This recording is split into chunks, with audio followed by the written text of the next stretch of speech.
Okay so hello and welcome back everyone to this another beautiful सा video. आज हम लोग कंटिन्यू करेंगे वीडियो। ये जो वीडियो होगा ना, ये वीडियो में हम लोग सिर्फ 3 केस लॉ जो है वो एक्सप्लेन करेंगे। और याद रहे, ये जो केस स्टडीज़ है, 3 केस स्टडी, केस लॉ नहीं सॉरी केस स्टडी, ये तीनों केस स्टडी बहुत ज़्यादा इंपॉर्टेंट है आपके एग्जामिनेशन पॉइंट ऑफ व्यू के लिए। ठीक है, यहाँ से पूछा गया है क्वेश्चंस एंड मैं आशा करता हूँ कि इस प्रकार के क्वेश्चंस दोबारा देखने को मिलेगा इस टर्म में। अच्छा, ये जो वीडियो है ये सेकंड क्लास का पार्ट 2 वीडियो है। ठीक है, शाम को, आज ही शाम को फिर से वीडियो आने वाला है, वो है third class. Got it? Third class का वीडियो आएगा, मतलब थर्ड क्लास ऑफ, बताओ ना क्या, केस स्टडीज मैराथन। ठीक है, लेकिन ये जो वीडियो है ये सेकंड वीडियो है, सेकंड क्लास का सेकंड वीडियो, दूसरा वीडियो। समझ में आ रहा है? इसमें हम लोग 3 केस लॉ एक्सप्लेन करेंगे, तो ज़्यादा टाइम नहीं लगेगा, शायद 20 मिनट में ख़त्म हो जाए। बहुत इंपॉर्टेंट है, बहुत अच्छी तरीके से देखना है। ठीक है, ये एक ऐसा क्वेश्चन है जो एग्जामिनेशन में बहुत बार पूछा गया है एंड थोड़ा घुमा फिरा के पूछ लेते हैं, इसलिए बहुत सारे बच्चे जो है इसको आंसर नहीं दे पाते हैं, शायद प्रोविजंस में भी दिक्कत हो बच्चों को। तो अच्छा, क्वेश्चन क्या है सर? सबसे पहले ये बता दीजिए एक बार। देखो, लास्ट पढ़ेंगे, लास्ट लाइन बोले give your suggestion about the date before which the AGM should be held in reference to relevant provisions of the Companies Act 2013. Suggestion about the date before which the AGM shall be held, मतलब AGM के बारे में पूछ रहा है, AGM कब held होना चाहिए। तो जब भी कोई AGM के बारे में आपसे पूछ लेना, आप सीधा सीधा जवाब दे देना उनको, भैया सुन, सेक्शन है ये 96, और अपने को AGM वाले सेक्शन में क्या क्या पता है सब लिख डालते हैं फटाफट। ठीक है, टाइम वेस्ट नहीं करते। सबसे पहला चीज़ अपने को ये पता है कि सर एजीएम जो है ना, shall be held once in every calendar year. पहला पॉइंट ये है कि AGM shall be held once in every calendar year. अच्छा, एक बात, मैंने क्वेश्चन अभी तक पूरा पढ़ा नहीं है, लेकिन इतना तो पता है कि एजीएम है। आपको अगर डाउट है तो क्वेश्चन एक बार पूरा पढ़ लेना है। मैं क्वेश्चन पूरा पढ़ाऊंगा, लेकिन प्रोविजन में इसलिए लिख रहा हूँ कि सो दैट आप लोग रिलेट कर पाए कि है ना, कि वो है, ये है, अच्छा ये प्रोविजन है, अच्छा तो ये होगा, अच्छा। मेरे नन्हे मुन्ने क्यूट बच्चे जो है ना, वो कभी कभार प्रोविजन भूल जाते, तो उनके लिए। ठीक है, ये समझ में आ रहा है? ठीक है, इतना समझ में आ रहा है। अच्छा, अपने को इतना पता है कि फर्स्ट एजीएम जो है shall be held within a period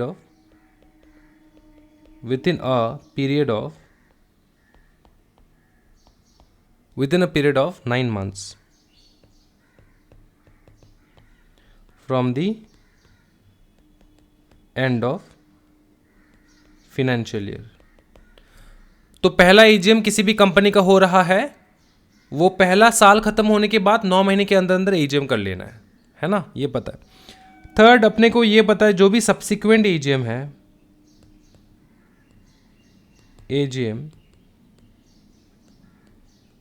shall be, ठीक है, shall be held with in a period of 6 months from the end of financial year। और एक पॉइंट अपने को पता है कि गैप बिटवीन 2 AGM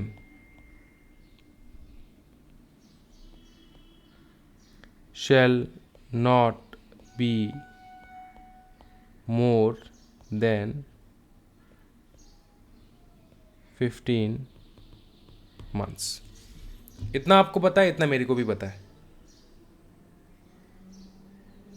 ना?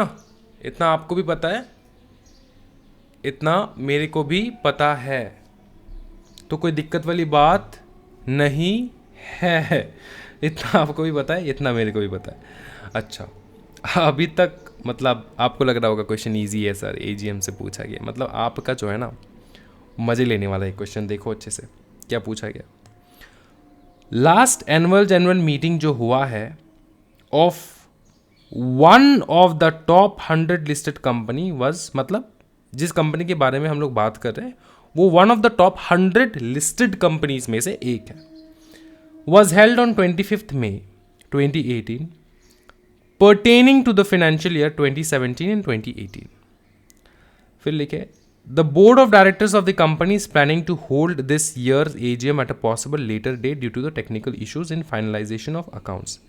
Give you suggestion about the date before which the AGM shall be held. मतलब directors चाहते कि इस बार इस साल का पहला AGM तो ख़त्म हो चुका है, ठीक है ना, लास्ट एजीएम उससे पहले का एजीएम खत्म हो चुका है। लास्ट एजीएम मतलब ये कोई भी कंसिडर कर सकते हो, पहला AGM, second AGM, third AGM, कोई फ़र्क नहीं पड़ता। अपने को इतना पता कि सब्सिक्वेंट एजीएम के बारे में पूछ रहा है कि वो कब होना चाहिए, है ना।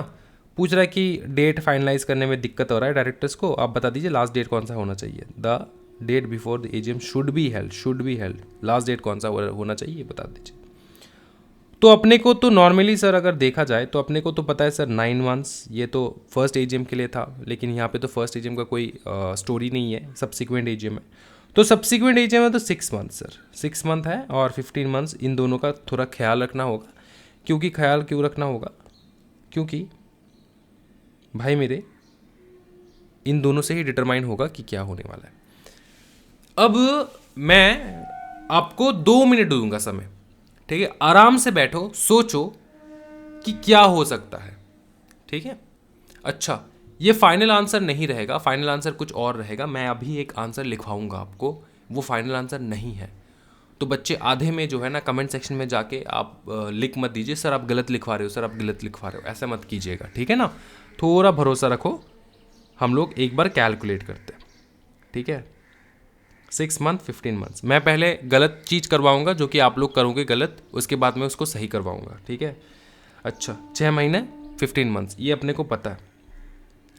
तो अगर 25 मई है ना, 25 मई 2018 है, 25 मई 2018 को अगर हुआ है, 25 मई को अगर हुआ है, तो नेक्स्ट एजीएम कब होना चाहिए, या तो 6 महीने के अंदर अंदर, ठीक है, 6 महीने के अंदर अंदर हो जाना चाहिए। और एक चीज़ का ध्यान रखना कि 15 महीने का एक्सटेंड ना हो, 15 मंथ्स जो है वो कंप्लीट ना हो जाए, ठीक है। इन दोनों का विच एवर इज़ अर्लियर होगा, विच एवर इज़ अर्लियर होगा, विच एवर इज़ अर्लियर होगा, है ना।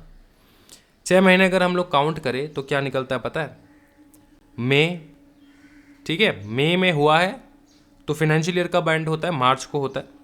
तो अप्रैल से काउंट करें, अप्रैल, मई, जून, जुलाई, अगस्त, 1 2 3 4 5, अगस्त, सितंबर 6, ठीक है, 6 महीने। तो सितंबर को होना चाहिए, है ना।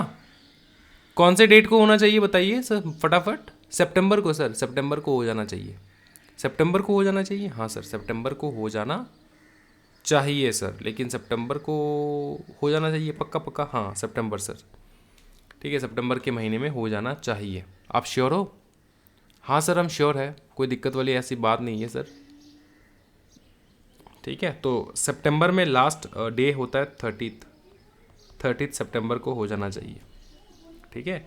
ये है पहला condition, which ever is earlier है। 15 महीना अगर काउंट करें हम लोग तो 15 महीना कितना निकलता है, 15 महीना अपना कितना निकलता है, 15 महीना अपना कितना निकलता है बताओ। 15 महीना अपना निकलता है यहाँ से लास्ट एजीएम कब हुआ था, मई को हुआ था, मार्च मई, फिर जून से करेंगे, जून, जुलाई, अगस्त, सितंबर, अक्टूबर, नवंबर, दिसंबर, जनवरी, फरवरी, मार्च, अप्रैल, मई, जून, जुलाई, अगस्त, सितंबर। तो अभी काउंट कर लेते एक बार। हुआ है कि 1 2 3 4 5 6 7 8 9 10 11 12 13 14 15, अगस्त को हो रहा है 15। तो 15 महीने से ज़्यादा एक्सटेंड नहीं होना चाहिए। ये 25 में है तो यहाँ पे हो जाएगा अपना 24 जो है आपका हो जाएगा अगस्त, 24 अगस्त। तो इन दोनों से विच एवर इज अर्लियर, कौन सा अर्लियर हो रहा है, अर्लियर हो रहा है सर ये 6 महीने का हो चुका है 30 सितंबर, और इसका हो जाएगा 24 अगस्त। तो कौन सा पहले आता है, अगस्त पहले आता है, तो अगस्त हो जाएगा। ये हम लोग गलत करते करते भी हम लोग ने आंसर करेक्ट निकाल दिया, ठीक है। ये गलत है वैसे, आंसर है 24 अगस्त, हाँ यही है 24 अगस्त ही है एक्चुअली में आंसर, ठीक है, विच एवर इज अर्लियर। लेकिन एक चीज़ मैं आपको बताता हूँ, क्वेश्चन अच्छे से पढ़ो, प्रोविजन आप रॉन्ग पढ़ रहे हो। क्वेश्चन में बताया कि one of the top 100 listed company. हमेशा याद रखना, हमेशा याद रखना भाई मेरे, हमेशा याद रखना भाई मेरे कि टॉप 100 लिस्टेड कंपनीज जो है ना, उसके लिए 6 महीना नहीं है, उसके लिए वो 5 महीना है। आपको पता ही होगा। पता नहीं है सर? पता नहीं है सर, अब बताइए ना। ठीक है, हमेशा याद रखना टॉप 1 मतलब टॉप 100 कंपनीज के लिए, लिस्टेड कंपनीज के लिए जो है 5 मंथ्स का डेट रहता है। ठीक है, समझ में आ चुका है? कोई दिक्कत वाली बात नहीं है सर, बहुत ज़्यादा ही बवाल है सर। ठीक है, ओके। तो अगर पहला 5 मंथ है तो यहाँ पे कौन सा होगा? क्या ये 30 सितंबर राइट है? ये रॉन्ग है एक्चुअली। यहाँ पे होगा अपना, हाँ जी, अगस्त होगा। तो अगस्त अगर हो रहा है तो अगस्त में होगा 31 अगस्त, है ना। फिर भी अगर तुम कंपेयर करोगे विच एवर इज अर्लियर, तब भी यही निकलता है 24 अगस्त। क्योंकि देखो यहाँ पे हम लोग मंथ कैलकुलेट कर रहे हैं कि 6 महीना, विद इन 6 मंथ, 6 महीने के अंदर अंदर। ठीक है, और यहाँ पे हम लोग, और ये जो 6 महीने काउंट हो रहा है अप्रैल से हो रहा है, अप्रैल 1 से, है ना, अप्रैल 1 से हो रहा है। लेकिन मई का तो यहाँ से अप्रैल 1 से नहीं हो रहा है ना, मई से हम लोग कैलकुलेट कर रहे हैं। 25 मई के बाद से हम लोग कैलकुलेट कर रहे हैं। ठीक है, 15 मंथ्स उसके अंदर अंदर 15 मंथ्स, तो 25 मई जो है उस महीने के जो बाकी के डेट्स है वो भी कंसिडर होगा। तो कंसिडर होके निकलता है 24 अगस्त। समझ में आ रहा है? हाँ जी, इसमें 24 अगस्त में जाके 15 महीना कंप्लीट हो जाता है। 24 अगस्त में जाके 15 महीना कंप्लीट हो जाता है। तो आंसर क्या है? 24 अगस्त। ये मैंने पूरा कैलकुलेशन करके आपको दिखाया कहाँ पे क्या हो रहा है। समझ में आ चुका है ये क्वेश्चन? कोई दिक्कत वाली बात नहीं है? हाँ जी, हाँ जी, हाँ सर, कोई दिक्कत वाली बात नहीं है, एकदम परफेक्टली समझ में आ चुका है। नेक्स्ट क्वेश्चन की तरफ हम लोग जाएंगे। कौन से क्वेश्चन की तरफ सर? नेक्स्ट क्वेश्चन की तरफ। नेक्स्ट क्वेश्चन कौन सा है सर, बता दीजिए। बता रहा हूँ मैं, देखो नेक्स्ट क्वेश्चन कौन सा है, मैं भी देख लूँ कौन सा है नेक्स्ट क्वेश्चन। हाँ ये है। अच्छा, क्वेश्चन में क्या पूछा गया देखो अच्छे से। Okay, referring to the relevant provision of the Companies Act 2013, decide whether the resolution can be deemed to have been passed or requires to be decided at a board meeting, board of directors meeting, मतलब board meeting। तो कुछ समझ में नहीं आया sir, ठीक है, ऊपर से पढ़ेंगे फिर। The chairman of the board of directors of Jagruti Printers Limited has sent a draft of resolution along with necessary people to all the 10 directors of the company to get it passed through a resolution by circulation. To get it passed by through a resolution by circulation। एक चीज़ याद रखना, दो sections है। एक है section 111, ठीक है, वो है circulation through members, by via members, by members, circulation of resolution by members. लेकिन यहाँ पे circulation of resolution by the board, ठीक है, इसका सेक्शन है सेक्शन 175। तो यहाँ पर जो सेक्शन है पास थ्रू, मतलब याद रखना भाई मेरे, यहाँ पे दिक्कत हो ये आता है कि स्टूडेंट कंफ्यूज हो जाता है। 2 प्रकार के सेक्शंस है relating to circulation via circulation, resolution, passing of resolution via circulation, मतलब सर्कुलेशन ऑफ रेजोल्यूशन के बारे में अगर बात करें, मतलब रिलेटेड प्रोविजंस है। तो एक है सेक्शन 111, ठीक है, वो है circulation of resolution by members, और ये है अपना बाय दी बोर्ड इटसेल्फ।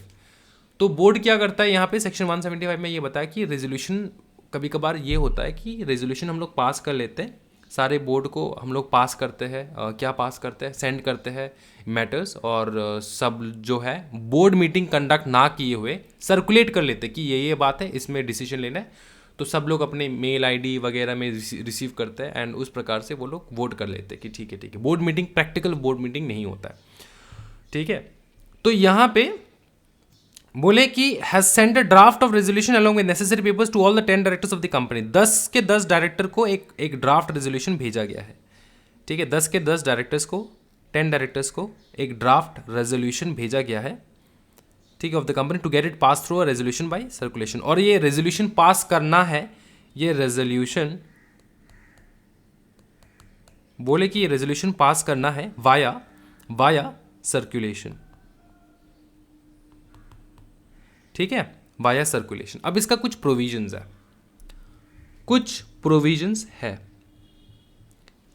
ठीक है। ये सर्कुलेशन तब नहीं होगा अगर 1/3 of the director, total number of directors का अगर 1/3 डायरेक्टर ने बोल दिया कि मेरे को बोर्ड मीटिंग चाहिए, मीटिंग में ही डिस्कस होगा, तो मीटिंग में ही डिस्कस होगा। ये आपको पता होना चाहिए अकॉर्डिंग टू सेक्शन 175। ठीक है।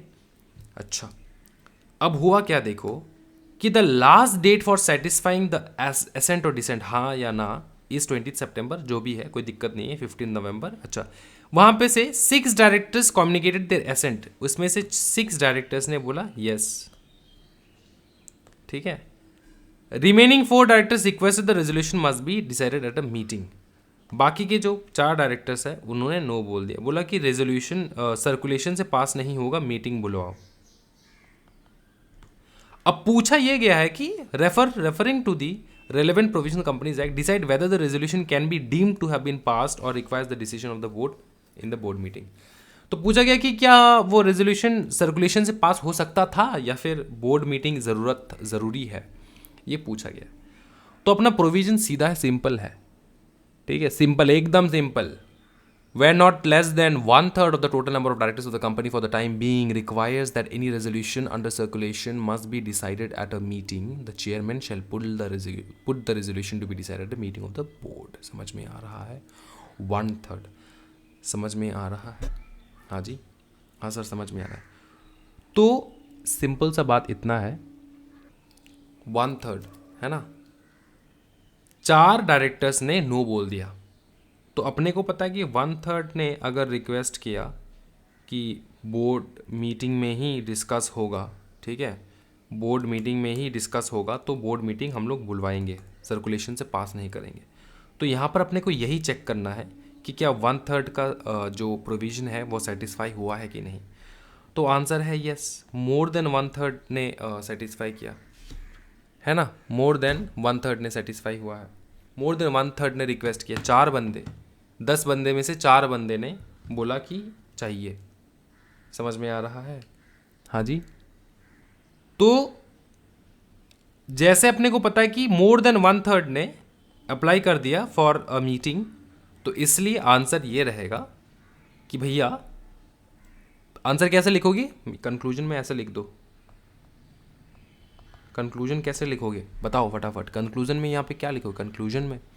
हाँ बताओ।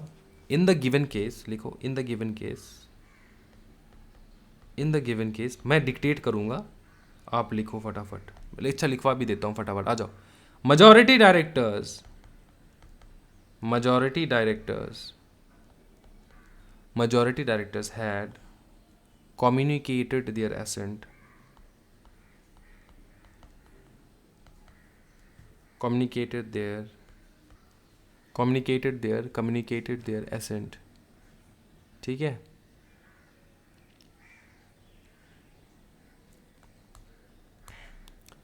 बट मेजॉरिटी ने तो क्या, बट मोर देन 1/3 ने तो डायरेक्टर्स have requested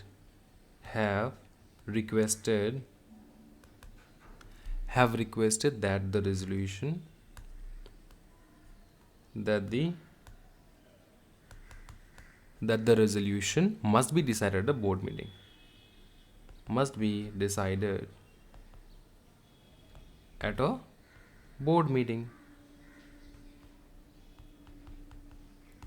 है ना। Hence the resolution should be passed by circulation will be required to be passed only at a board meeting। ये लिख दो। लास्ट में क्या लिखना है? Hence,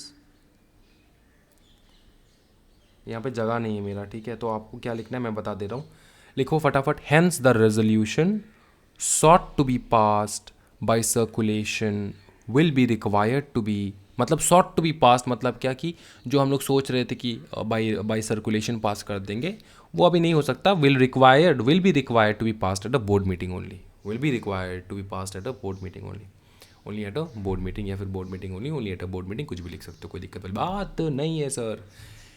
ये समझ में आ चुका है सर? पूरा हो चुका है सर। नेक्स्ट क्वेश्चन में लेकर जाइए सर। अच्छा नेक्स्ट क्वेश्चन, ये मैंने होमवर्क दिया था ना, बहुत सारे स्टूडेंट्स ने किया होगा, बहुत सारे स्टूडेंट्स ने स्किप कर दिया, बोला कि नहीं करेंगे। क्या कर लोगे सर आप? बेटा मैं तो अपना 100% दूंगा हमेशा, अब आपके ऊपर है, आपको करना है नहीं करना है। बोले justify your answer in the reference, तो जस्टिफाई बाद में करेंगे, पहले क्वेश्चन समझ लेते हैं, है ना। तो लास्ट लाइन पढ़ के कुछ समझ में नहीं है, पढ़ नहीं पड़ा, तो हम लोग ऊपर से पढ़ेंगे। बोले JKJ limited has 10 directors on its board, a board meeting was convened इतना तारीख को, in which 2 of the directors participate in person and 1 director through video conferencing. 2 directors were interested in the agenda. ठीक है, अच्छा थोड़ा थोड़ा करके लिखते हैं। टोटल डायरेक्टर्स कितने हैं JKJ लिमिटेड का? टोटल डायरेक्टर्स है 10 डायरेक्टर्स टोटल, इन टोटल। ठीक है, मीटिंग कन्वीन किया जिसमें से 2 डायरेक्टर ने पार्टिसिपेट किया इन पर्सन, ठीक है, and 1 director through video conferencing. ठीक है, 2 डायरेक्टर का इंटरेस्ट था, 2 डायरेक्टर का इंटरेस्ट था। ये समझाता हूं मैं, बहुत सारे स्टूडेंट्स सोचते हैं कि सर क्वेश्चन रॉन्ग है, 2 directors were interested in the agenda and hence did not participate. Question student कहते हैं कि सर सुनो ना, इंटरेस्ट अगर है तो पार्टिसिपेट क्यों नहीं करेंगे सर? सुनो बेटा, बेटा सुनो, बात ऐसा है, अगर आपका कोई भी पर्सनल इंटरेस्ट हो रिलेटिंग टू एनी रेजोल्यूशन, तो उसमें आप पार्टिसिपेट नहीं कर सकते क्योंकि आप बायस हो जाओगे। तो इसलिए 2 डायरेक्टर्स का इंटरेस्ट था, इसलिए वो लोग पार्टिसिपेट कर ही नहीं सकते। ठीक है, ये तो हट चुका है, डिड नॉट पार्टिसिपेट। फिर ऑडिटर कहता है, अच्छा इसमें से फिर ऑडिटर कहता है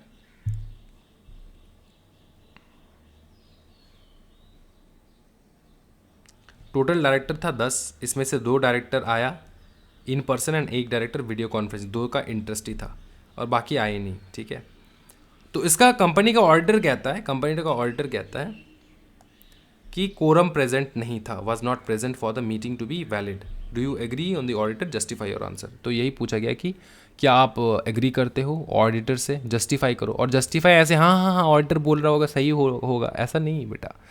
ठीक है, जस्टिफाई अगर करना है तो किस प्रकार से प्रूफ दिखा के कि कैसे है ये चीज़, क्यों है, किस प्रकार से है, समझ में आ रहा है? हाँ जी। अच्छा, अपने को सबसे पहले सीधा सीधा बताओ सेक्शन नंबर कौन सा होना चाहिए? हाँ, section 174 of the companies act, quorum of board meeting, याद आ रहा है? Section 174 quorum of board meeting. क्या था, क्या बताया गया था कोरम में, क्या बताओ ना।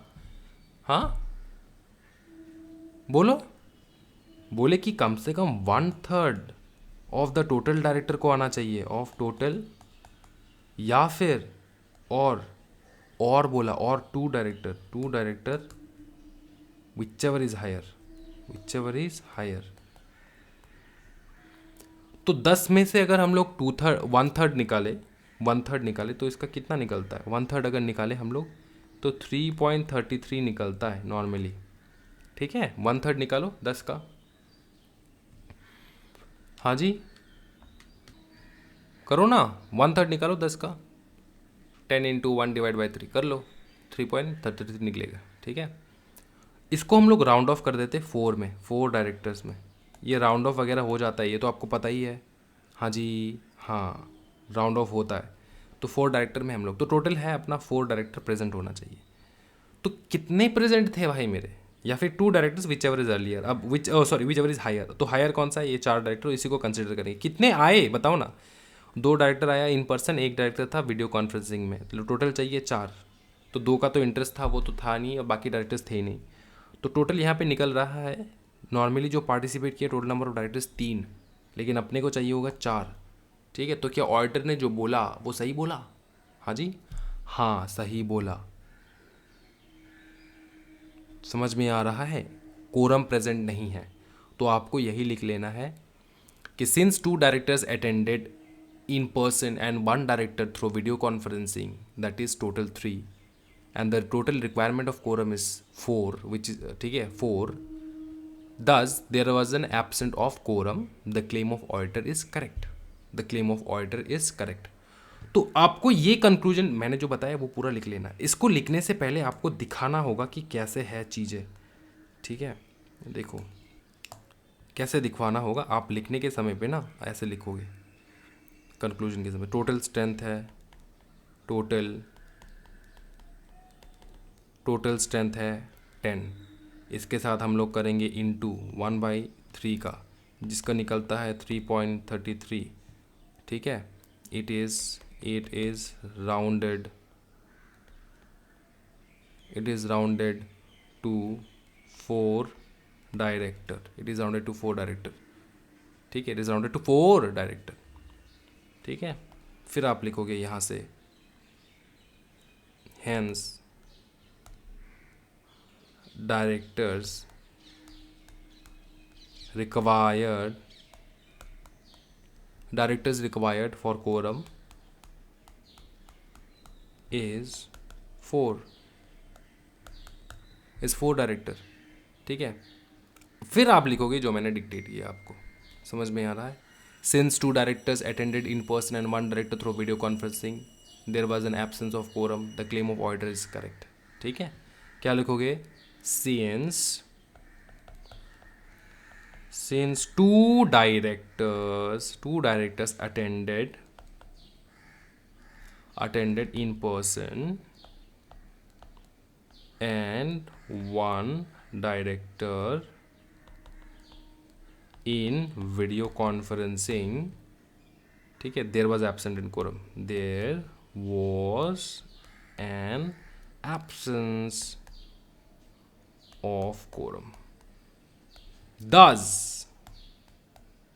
the claim of auditor is correct. ठीक है, समझ में आ चुका है। 3 क्वेश्चन हम लोगों ने कर लिया है। ठीक है, कितना टाइम हो चुका है देख ले एक बार फटाफट। ओ भाई मेरे 28 मिनट, देखो 30 मिनट में ख़त्म कर दिया 3 बहुत इंपॉर्टेंट सा क्वेश्चंस। तो आज की वीडियो में इतना ही रखते हैं भाई मेरे। वीडियो को अगर अच्छा लगा है, समझ में आया है, तो ज़रूर शेयर करना अपने फ्रेंड्स एंड फैमिली के साथ भी शेयर कर लेना। अच्छा ठीक है, लाइक कर देना। ठीक है, सब्सक्राइब कर देना चैनल को for more informational videos. Thank you so much everyone, happy learning guys, bye bye and take care.